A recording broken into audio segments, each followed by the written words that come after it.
6 over 60, a show about living a great life at a great age. This show is made possible because of Arvig, Elevate OTC, Essentia Health, Humana, UCare, and Pam Health Rehabilitation Hospital of Fargo. Hi, welcome to 6 over 60. I'm Erica Gilsdorf, and I'm with my now friend, Evy Springer. How are you, Evy? I'm good, thank you. Good. We are in her home, and we're excited to talk with you because Evy is you're 95. I was just turned 95 this year. And she is still working as a seamstress, actively altering wedding dresses. Is that what you still do? Altering wedding dresses, well, or patching or hemming jeans, whatever needs a seamstress work. That's what I do. Well, let's go in and then we'll take some more. This is your apartment, and you blend it all together. Here's your sewing room, here's your crochet table. I love it. So this is you were telling me on the phone, your Kenmore. Yes. That it's so old. It is so old that when I break apart on it, I have a gentleman that will come and order the part for me, and the last time he was told, why don't you buy her a new machine? And he told her, no, she doesn't want one. She wants her old machine. She's used to that one. So. I love it. So come over here. I want you to be by your sewing machine instead of me, because here's all of your stuff right here. All your threads. My threads, and everything's handy. So this is where I relax. That's my sewing is my relaxation. And so you started. Tell me a little bit about how you got into this. Well, to begin with, years ago when you took home ec, you did learn how to sew. You didn't just learn how to thread a needle. Years after that, I'd hear where they made an apron, and that was a project. No, when I took home ec, well, of course I was probably teacher's pet, but that's okay. In my senior year, I had learned enough to make myself a wool suit. Oh my gosh. So that then was put on hold. That was during when I was 18. And that was put on hold as I worked and did odd sewing jobs and stuff, but never anything to amount to anything. And then in 1962, we moved to Detroit Lakes. And the first person I met was Jean Layton.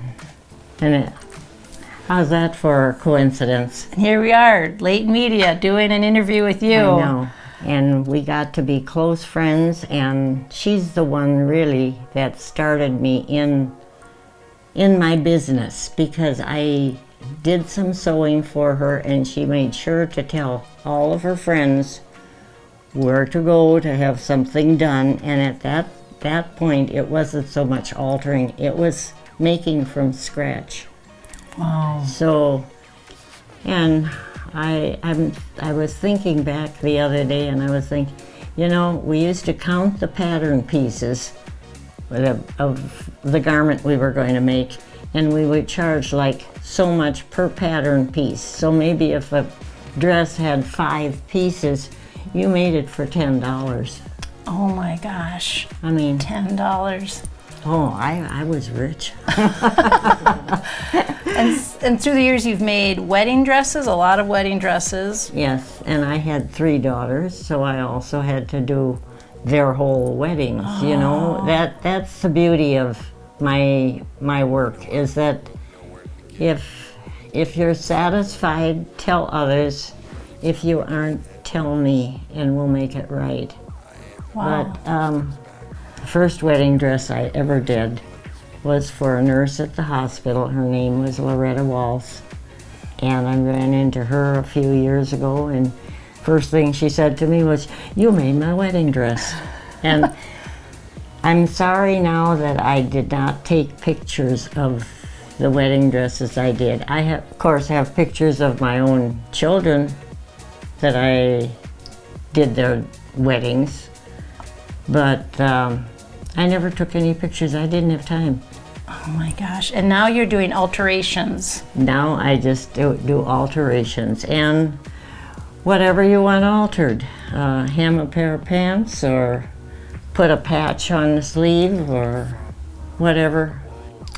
I love to sew. I would rather sew than clean or cook. No, I don't do that. So part of this show is about what sewing does for you as a person. So what, like staying active as we get older. So what's some advice for other people? Don't just, well, there are several things. Don't always put off what you're going to do till you can afford it or till you retire. No, even if you want to go on a vacation, borrow money and go on a vacation. Enjoy life now because you don't know what tomorrow is going to bring. So enjoy life. Yes, I've had ups and downs my whole life, and just remember that there's a plan for you. You may not know it, but there is a plan, and just hang in there and enjoy life.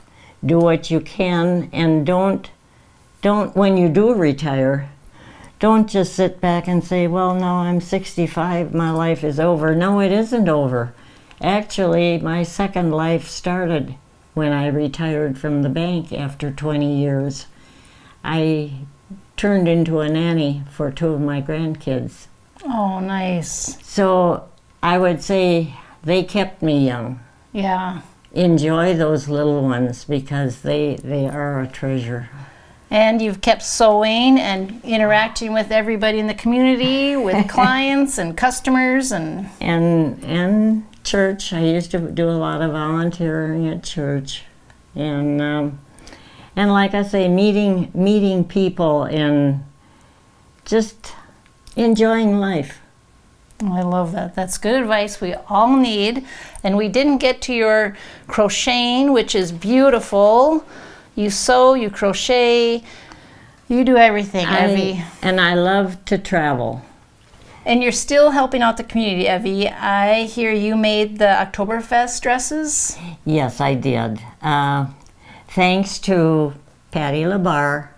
She has kept me going with the Rotary projects always. It's okay, let's try this, and so yes, this was something different now again, because I just do altering now. I don't do sewing from scratch anymore, but this was a project she needed done, so we did it. Well, I got to see those dresses, and they're beautiful, and they fit perfectly. Well, so you're amazing. Well, that was a challenge, because then she got patterns that were sized in the European sizes, so it was a challenge, but we made it. You did it. We did it. Still helping the community. Yes. I love it. Well, thanks so much, Evy, for letting us talk with you today. Well, thank you. Yes. Thank you very much. It's been wonderful. And we'll see you next time on 6 over 60.